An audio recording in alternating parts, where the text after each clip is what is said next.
Bine v-am găsit! Dacă ai vizitat pentru prima dată canalul meu, trebuie să știi că acest canal este dedicat plantelor acvatice, dar nu numai. Întrebarea este cum putem crește plante acvatice într-un ecosistem de dimensiuni reduse, cum sunt acvariile noastre, acesta fiind unul din obiectivele mele pentru moment. Astăzi vom discuta despre Heteranthera, varietate Zosterifolia. Face parte din familia Pontederiaceae, numită și Stargrass. Este originară din America de Sud, unde crește în apa liniștită din zonele mlăștinoase. Această plantă fragilă, cu frunze moi, este acum relativ frecventă în hobby-ul plantelor acvatice. Deși poate fi crescută sub o lumină mai puțin intensă și fără CO2, această plantă își arată cu adevărat potențialul său sub o lumină puternică, dar cu injecție de CO2. Sub aceste condiții, dimensiunea frunzelor fiind mai mare, dar și lungimea internodală fiind mai mică. Creșterea mică ca scală, în condiții de lumină ridicată, este de obicei rezultatul lipsei de nutrienți, deoarece este o plantă flămândă după macronutrienți. Spre exemplu, pentru o creștere excepțională are nevoie de nitrat între 10 și 15 părți per milion, iar fosfat de 1 părți per milion.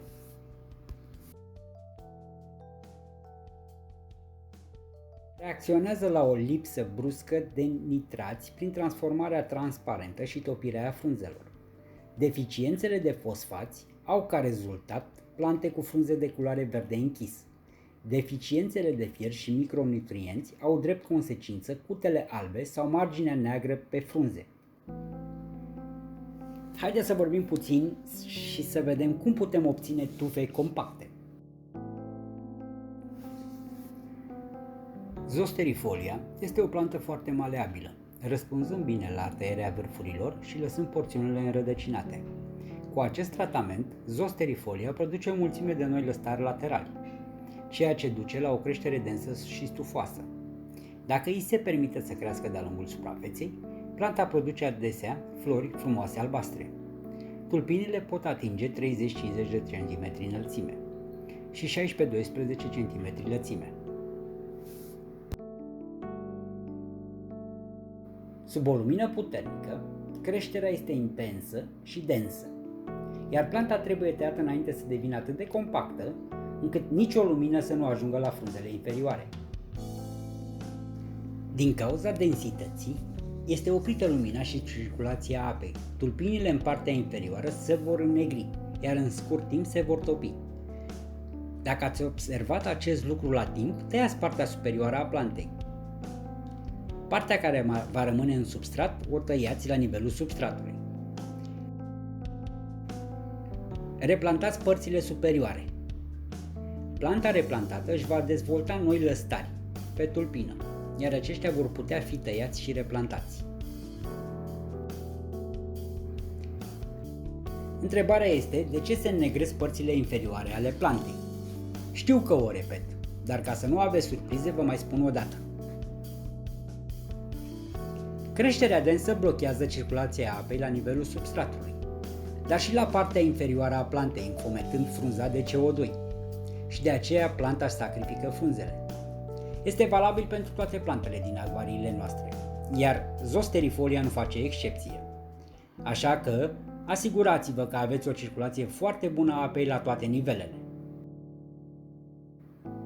Zosterifolia este o plantă cu creștere rapidă, iar o creștere rapidă se poate realiza numai cu absorbția rapidă de CO2, la care această plantă este foarte talentată. Zosterifolia este o plantă neobișnuită, invazivă și impermeabilă la curentul puternic sau la deteriorarea mecanică cauzată de curentul puternic. Cu toate acestea, plantele cu creștere rapidă sunt un indicator foarte bun al alimentației deficitare. Zosterifolia este folosită atât în acvariile olandeze, cât și în acvariile de stil natură. Se poate folosi ca plantă de prim plan, mijloc sau este lăsată să crească înaltă ca plantă de fundal. Este o plantă extrem de frumoasă, plăcută, din punct de vedere estetic pentru diversele aranjamente în acvarii. Cea mai bună metodă de a folosi această plantă într-un acvariu este să nu-i permiteți să crească vertical.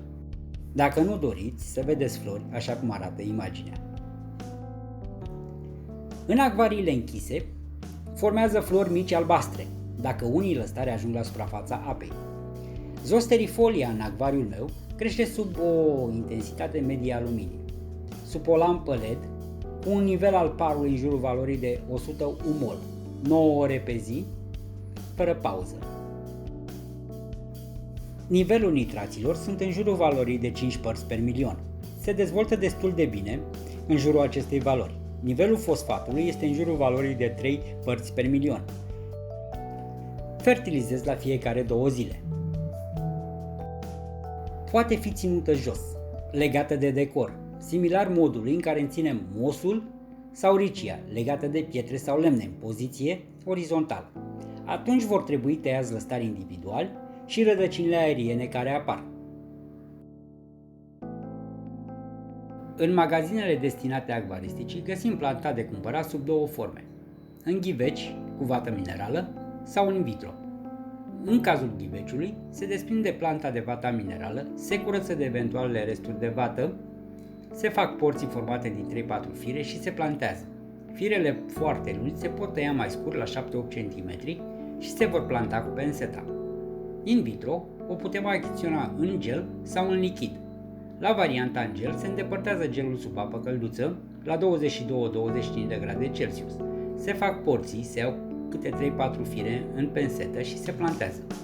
Se poate planta atât într-un sol inert cât și într-un sol fertil, care vă va ușura mult mai mult munca. Plantarea se face cel mai bine într-un substrat umed. Când plantarea este completă, umpleți acvariul foarte încet cu apă pentru a nu scoate plantele din substrat. Cam atât pentru astăzi. Ne vedem data viitoare cu un nou articol despre plantele acvatice. Dacă v-a plăcut, abonați-vă la canalul meu. Nu ezitați să puneți întrebări la care vă voi răspunde cu cea mai mare plăcere. Vă mulțumesc! Nu uitați să apăsați butonul like și subscribe.